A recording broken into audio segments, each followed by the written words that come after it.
오늘 본문 말씀은 엘리사 선지자와 수넴 여인에 관한 내용입니다. 하나님께서 오늘 우리에게 이 본문을 통해 말씀하시고자 하는 뜻이 무엇인지 잘 깨닫는 그런 은혜의 시간이 되시기를 주의 이름으로 축복합니다. 먼저 우리가 이 본문 말씀을 이해하기 위해서는 먼저 이 수넴 여인에 대해서 살펴볼 필요가 있는데요. 먼저 이 수넴은 지역 이름입니다. 이스라엘의 12지파 중에서 이사갈 지파에 분배된 지역인데요. 이 수넴이라고 하는 지역에 살고 있던 이 여인이 엘리사 선지자를 굉장히 극진히 대접합니다. 엘리사 선지자가 사역을 하면서 이 수넴 지역을 지날 때마다 이 여인이 식사를 대접해요. 8절에 보시면 하루는 엘리사가 수넴에 이르렀더니 거기에 한 귀한 여인이 그를 강권하여 음식을 먹게 하였으므로 엘리사가 그곳을 지날 때마다 음식을 먹으러 그리로 들어갔더라. 여러분 또 식사 대접을 해보셔서 아시겠지만 식사 대접 한 번 하는 것도 쉽지 않은 일인데 이 수넴 여인은 엘리사 선지자가 이 지역을 지날 때마다 계속해서 대접을 한 것이죠. 이 정도의 섬김은 정말 진심으로 마음에서 우러나오지 않으면 할 수 없는 섬김인 것입니다. 그런데 이 수넴 여인의 섬김은 거기까지만 해도 대단한데 거기서 멈추지 않습니다. 남편에게 이런 부탁을 합니다.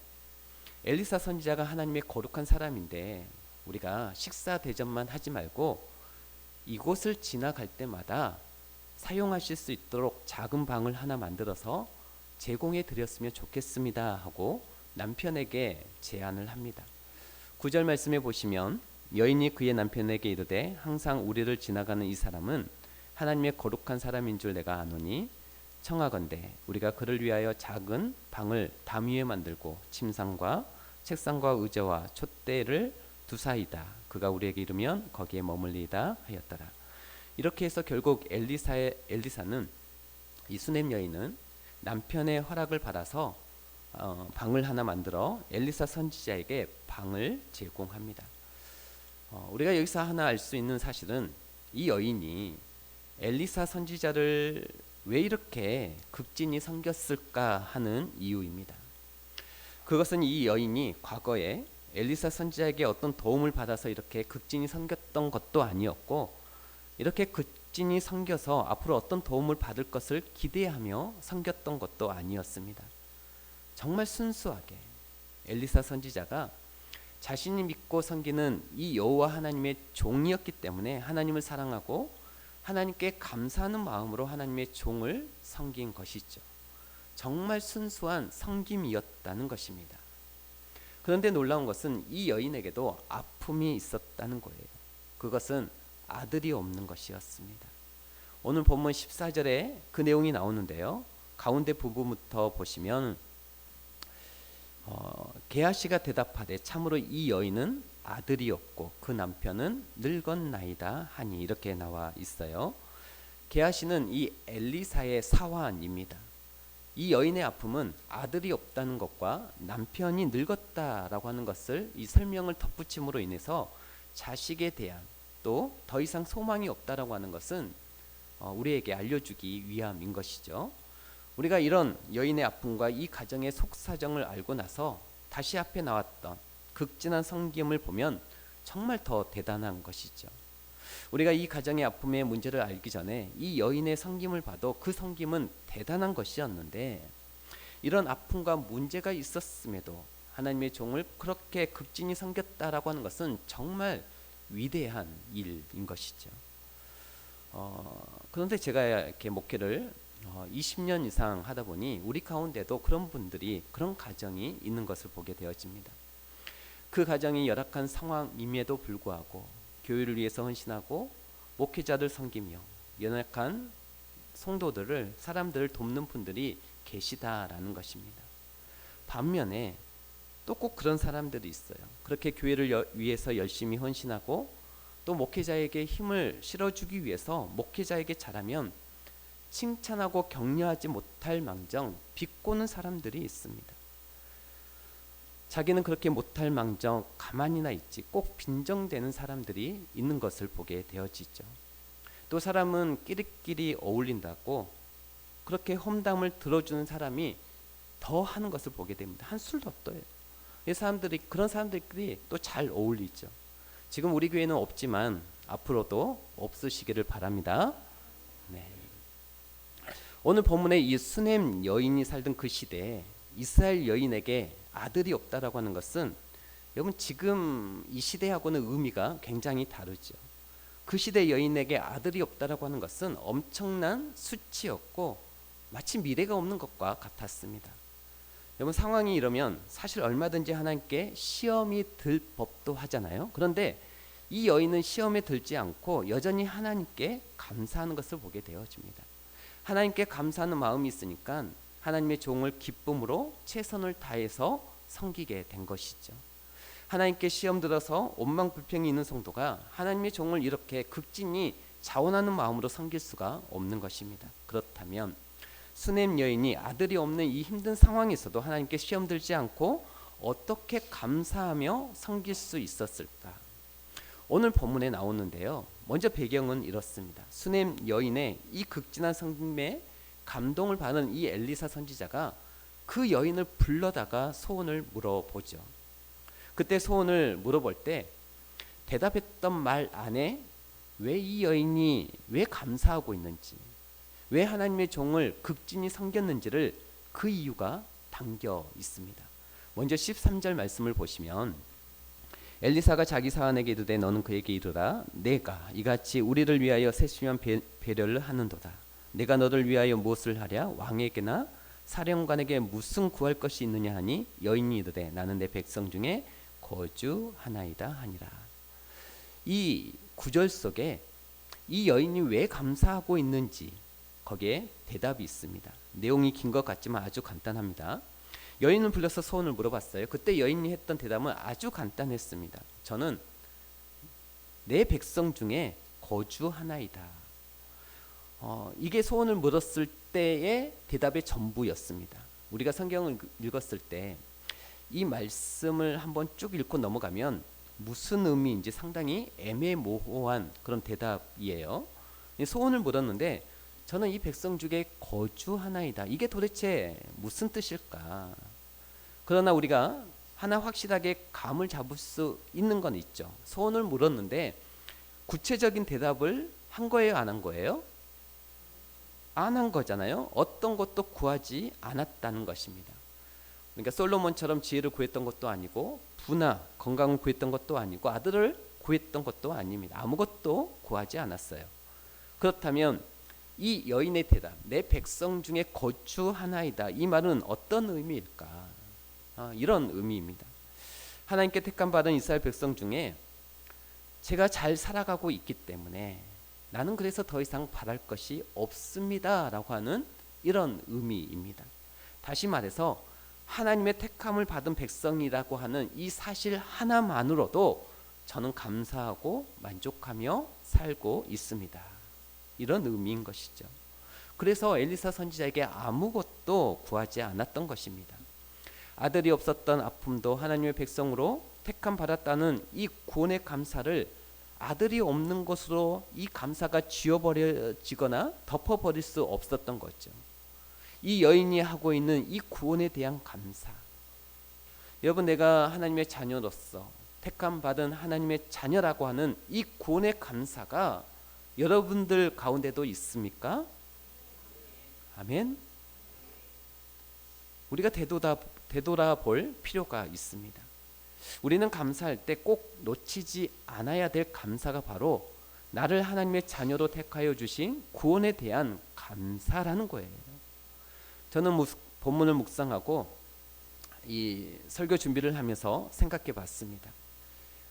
하나님이 저에게 소원을 물어봤는데 하나님, 저는 제가 하나님의 자녀로 살고 있다는 것만으로 감사해서 저는 소원을 구할 게 없습니다 라고 소원을 말하지 않는다라고 하는 것, 이게 정말 쉽지 않는 대답이죠. 놀라운 일입니다. 목사인 저도 만약에 하나님이 저한테 소원을 물었는데 이렇게 대답을 할 수 있을까? 쉽지 않을 것 같아요. 저는 소원을 말할 것 같아요. 하나님 이거 해주십시오. 그런데 사실 이 구원에 대한 감사는 내 삶에 있는 모든 문제들을 다 덮고도 남을 감사임을 믿으시길 바랍니다. 그것은 우리가 죽어보면 확실하게 알게 될 거예요. 우리가 죽기 전에는 구원의 은혜에 대한 가치를 온전히 다 알 수 없습니다. 부분적으로 알죠. 그런데 우리가 죽어서 하나님의 심판이 있다는 것과 천국과 지옥이 있다고 하는 것, 우리가 두 눈으로 똑똑히 확인하는 순간 이 구원의 은혜가 얼마나 큰 은혜인지 그 가치를 온전히 알게 될 것입니다. 아멘.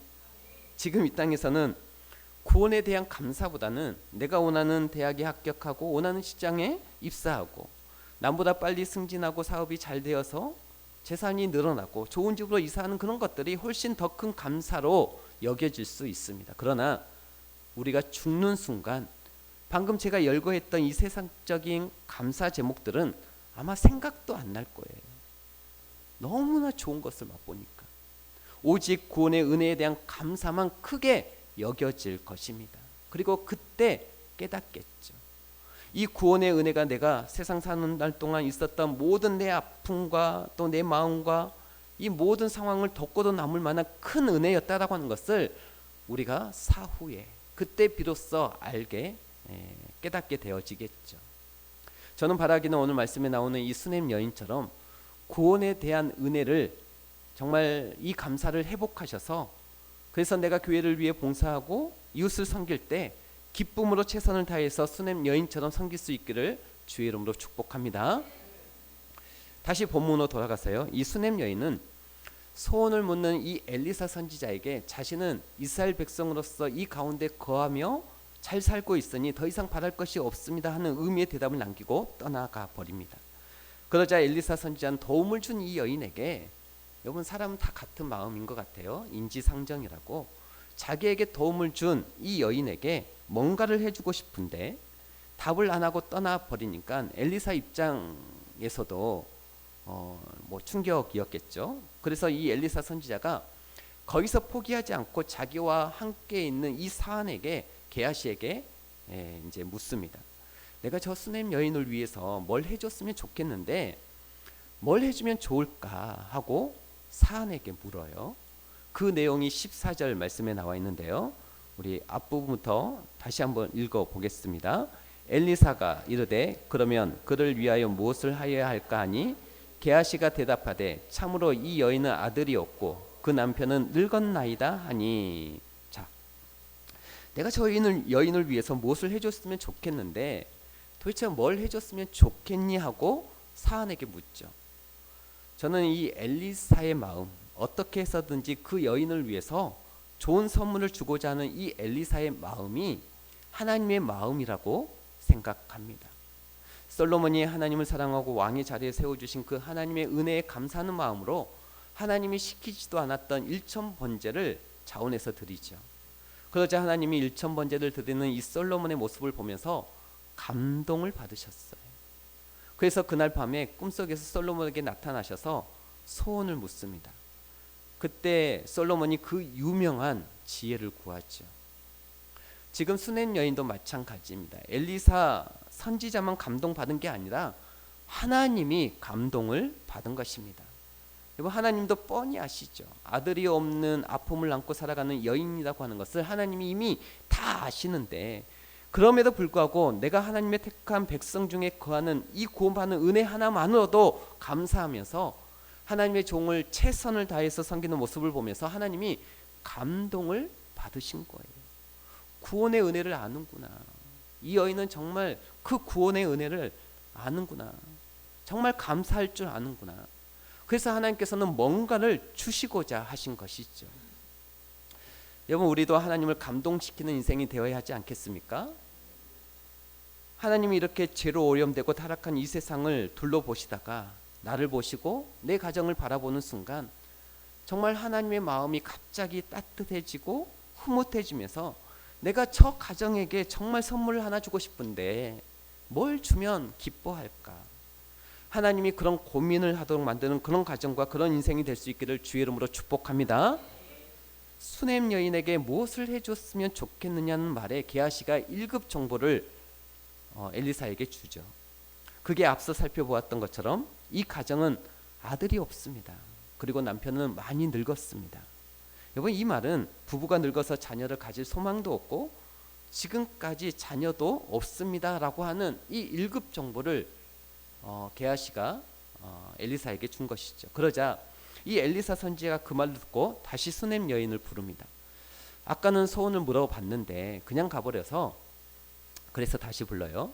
그런데 이번에는 소원을 묻지 않습니다. 물어봐야 또 나는 이 백성 중에 거주하나이다.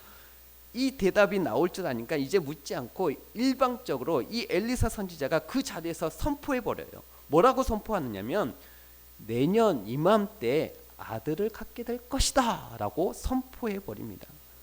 그리고 그 예언은 그대로 성취가 되어집니다. 17절 말씀 한번 같이 읽어볼까요? 여인이 과연 잉태하여 한 해가 지나 이때쯤에 엘리사가 여인에게 말한 대로 아들을 낳았더라. 아멘. 놀라운 일이 일어난 거죠. 기적이 일어난 거예요. 아들이 없었던 이 수넴 여인이 아들을 갖게 된 이유, 남편이 늙어서 더 이상 자녀의 소망이 없었던 이 가정이 자녀를 갖게 된 이유가 무엇입니까? 작정 기도를 해서 얻은 게 아니에요. 사실 이 여인은 아들을 구하지도 않았습니다. 그럼에도 불구하고 아들을 얻게 된 이유는 감사하는 마음 때문이었습니다. 감사하는 마음.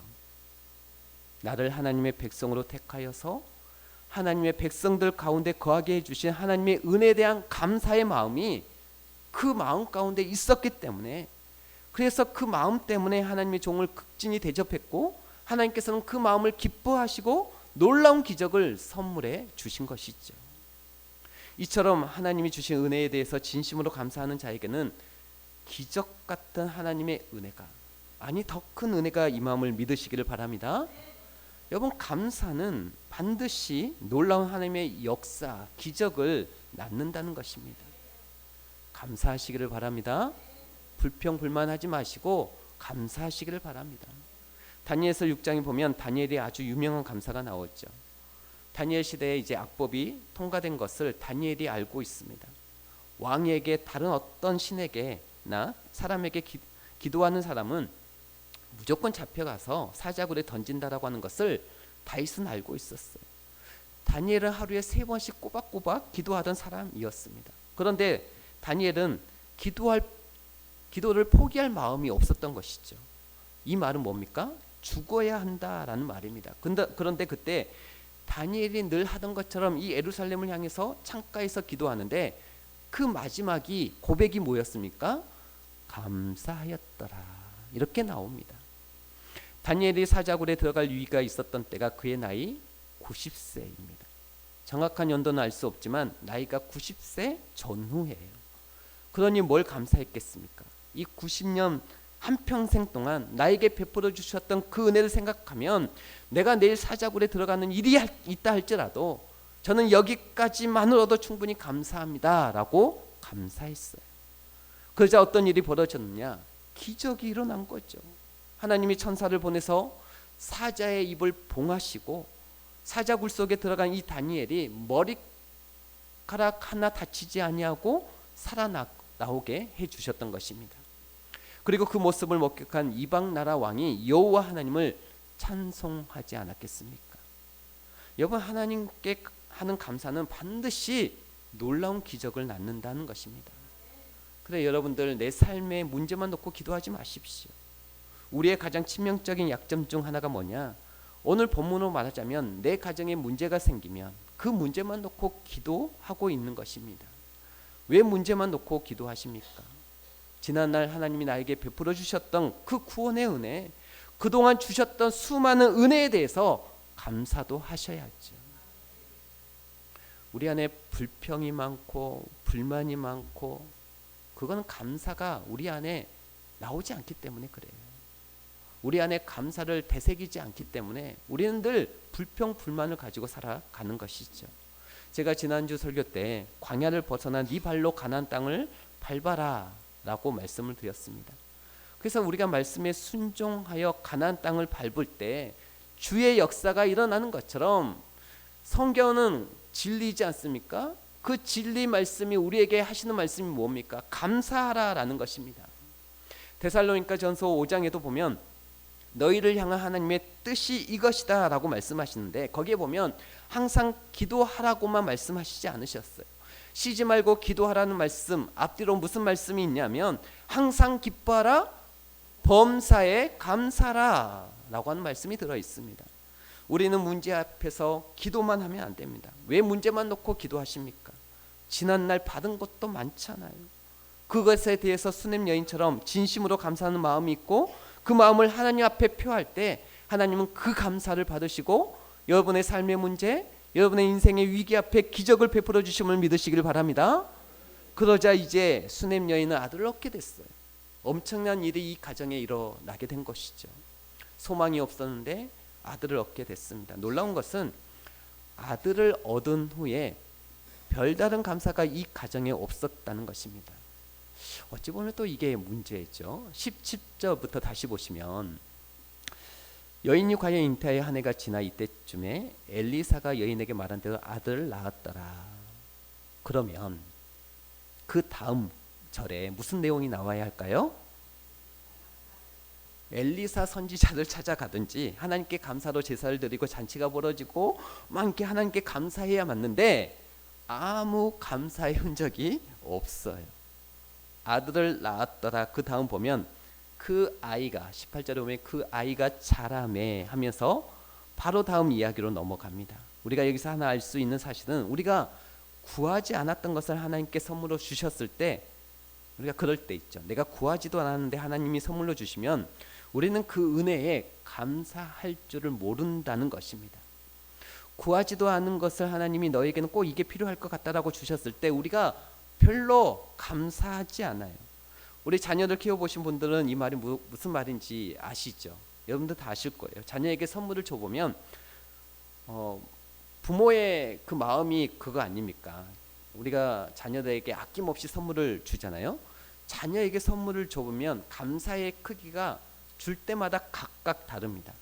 이 선물을 줬을 때는 50만큼 감사하고 이 선물을 주면 100만큼 감사하고 또 이 선물을 주면 200만큼 감사하고 감사의 크기가 때때마다 달라요. 여러분이 자녀에게 선물로 줬을 때 그래 그 자녀가 부모에게 선물을 받았을 때 언제 가장 크게 기뻐하고 감사하던가요? 무슨 선물을 줄 때? 네. 어떤 선물을 자녀가 받을 때 가장 기뻐하고 감사하는가? 비싼 선물을 줬을 때인가요? 아니요. 원하는 것을 줬을 때. 예를 들면 자녀가 자기가 원하지도 않았고 부모에게 사달라고 조르지도 않았는데 구하지도 않았는데 부모가 너한테는 이것이 필요할 것 같다 하면서 아무리 좋은 걸 줘도 감사하지 않습니다. 200만 원짜리 3년 독서실 이용권 이런 거 끊어줘 봐야 300만 원이 아니라 500만 원짜리 끊어줘도 하나도 기뻐하지 아니하고 감사하지도 않습니다. 우리 큰아들에게 온라인 강의 100만 원짜리 끊어줬는데 딱 한 번 보더라고요. 감사하지 않습니다. 내가 원하는 게 아니었고 내가 구하는 게 아니었으면 감사하지 않아요. 그런데 내가 진짜 원했고 그래서 늘 부모님께 사달라고 졸랐고 그런데 그것을 마침내 부모가 사주면 가격에 상관없이 너무너무 기뻐하고 감사합니다. 그게 단 2만 원짜리여도 그 아이가 정말 원하는 것을 사주면 너무 크게 기뻐하는 거죠. 100만 원짜리 헬스 이용권 감사하지 않습니다. 수냄 여인은 아들이 없었지만 아들을 구하지는 않았어요. 우리가 앞에서 살펴본 바와 같이 아들을 구한 적이 없습니다. 엘리사 선지자가 소원을 물었을 때 왜 아들을 구하지 않았는지 알 수 없어요. 그 이유는 성경에 나와 있지 않기 때문에 아들을 구할 큰 믿음이 없어서 안 구했는지 아니면 남편도 자신도 이제는 너무 늙어서 이 시점에서 아들이 생겨봐야 내가 기를 능력도 없고 또 큰 짐이 되어져서 그랬는지는 알 수 없지만 분명한 것은 이 아들을 구한 적이 없다라는 것이죠. 그래서 하나님께서 일방적으로 아들이라고 하는 선물을 주셨을 때 별다른 감사가 없이 그냥 쓱 지나가 버립니다. 그런데 그랬던 수냄 여인이 나중에는 이 아들 때문에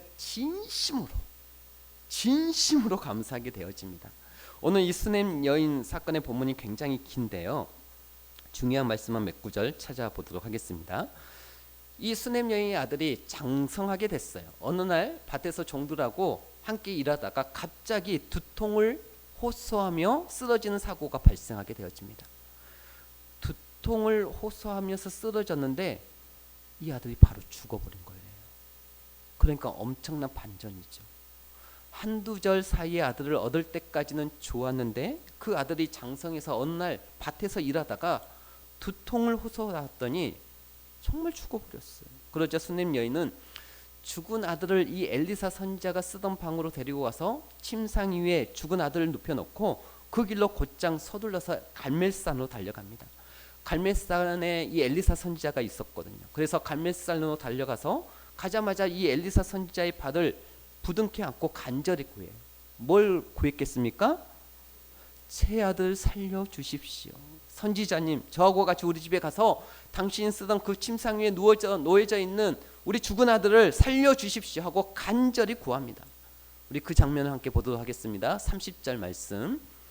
아이의 어머니가 이르되 여호와께서 살아계심과 당신의 영혼이 살아계심을 두고 맹세하노니 내가 당신을 떠나지 아니하리이다. 엘리사가 이에 일어나 여인을 따라가니라. 앞부분에 보면 발을 부둥켜 안고 저와 함께 집에 가서 제 아들을 살려주셔야 합니다. 그렇게 하지 않으면 저는 떠나지 않겠습니다. 이 말은 같이 안 가면 당신을 놔주지도 않을 것이고 내가 이 자리를 떠나지도 않을 겁니다. 그러니까 이 엘리사 선지자가 그 길로 곧장 이 여인의 집으로 같이 가는 장면입니다. 이렇게 엘리사 선지자가 여인을 따라 집으로 가서 죽은 아들을 위해서 간절히 기도합니다. 32절 33절 우리 같이 읽을까요? 엘리사가 집에 들어가 보니 아이가 죽었는데 자기의 침상에 눕혔는지라 들어가서는 문을 닫으니 두 사람뿐이라. 엘리사가 여호와께 기도하고 자기가 쓰던 침상에 눕혀져 있는 죽은 아들 붙잡고 엘리사 선지자가 간절히 기도합니다. 그러자 하나님께서 응답하셔서 이 아들의 목숨을 되살려 주시는데요. 그게 이제 마지막 장면인데 36절 37절 결론이자 마지막 장면입니다. 같이 읽을까요? 엘리사가 게하시를 불러 저 수넴 여인을 불러오라 하니 곧 부름에 여인이 들어가니 엘리사가 이르되 내 아들 데리고 가라 하니라. 여인이 들어가서 엘리사의 발 앞에서 땅에 엎드려 절하고 아들을 안고 나가니라. 자, 우리가 이 말씀에서 주목해 봐야 할 것은 살아난 아들을 여인에게 되돌려주자 여인이 그냥 가지 않습니다. 아까 분명히 없었던 아들을 기적적으로 얻었을 때는 이런 장면이 없었어요. 감사하는 내용이 전혀 없었어요. 그리고 그냥 쓱 지나갔는데 이 여인이 언제 비로소 감사하느냐? 잃은 아들을 다시 되찾았을 때 진심으로 땅에 엎드려서 절하며 감사로 영광 돌리는 것을 보게 되어집니다. 저는 이 여인의 모습이 오늘날 우리의 모습이라고 생각합니다. 하나님께서 은혜로 주신 것들에 대해서 감사하지 않냐고 살다가 우리가 언제 감사하느냐? 잃었다가 다시 얻게 된 그때 감사하는 우리의 모습을 보게 되어집니다. 한번 생각해 보십시오. 암에 걸렸다가 낫게 된 것이 더 큰 은혜입니까? 안 걸리고 살아가는 것이 더 큰 은혜입니까? 암에 걸렸다가 낫게 된 것이 더 큰 기적입니까? 안 걸리고 계속 살아가는 게 더 큰 기적입니까? 네, 당연히 후자죠. 그런데 우리는 언제 하나님께 감사하고 헌신과 희생을 결단하느냐? 전자입니다. 참 신기하죠. 암에 걸렸다가 낫게 되면 감격하고 찬양하면서 나에게 새 생명 주신 하나님께 내 삶을 바치겠습니다 하는데 암에 안 걸리고 살 때는 그런 진심 어린 감사와 그런 헌신이 없다라는 거예요. 희한하죠. 참 희한합니다. 우리가 현재 가지고 누리고 있는 이 모든 것은 전부 하나님이 은혜로 주신 것들입니다. 우리가 태어날 때 뭐 하나 가지고 태어나지 않았고 그래서 우리는 이 땅의 삶을 마치고 돌아갈 때도 뭐 하나 가지고 갈 수 없습니다. 왜요? 다 내 것이 아니니까요. 그래서 고린도전서 4장 7절에 보면 내게 있는 것 중에 받지 아니하는 것이 무엇이며 내가 받았은즉 어찌하여 받지 아니한 것 같이 자랑하느냐 이렇게 말씀하고 있습니다. 다 하나님께서 은혜로 주신 것들인데 우리는 감사에 너무 인색하다라는 거예요. 하나님이 나에게 주신 것들이 얼마나 소중한 것인지를 모르는 거죠. 그러다가 언제 그것이 소중한 것인 줄 깨닫느냐? 오늘 이 여인처럼 잃었을 때 깨닫는 거예요. 주셨을 때 감사했으면 좋으련만. 아들을 얻게 되었을 때 그때 엎드려서 절하며 하나님께 영광 돌렸으면 참 좋았으려만 그때는 그냥 쓱 지나가 버리고 언제 진짜 감사하느냐? 잃었다가 되찾을 때 감사하는 거예요. 이게 참 우리들의 약점이고 아쉬운 부분인 것 같습니다. 여러분, 배우자에 대한 감사가 있습니까? 청년들 중에는 정말 간절히 믿음의 배우자를 위해서 눈물로 기도하는 청년들이 있습니다. 또한 아이를 갖고 싶은데 갖지 못하는 가정이 있습니다. 그런데 지금 우리 장년들은 대부분 다 누리고 있잖아요. 청년들 만나보면 이런 얘기를 가끔 해요. 목사님, 이 지구상에 제 짝이 과연 있을까요?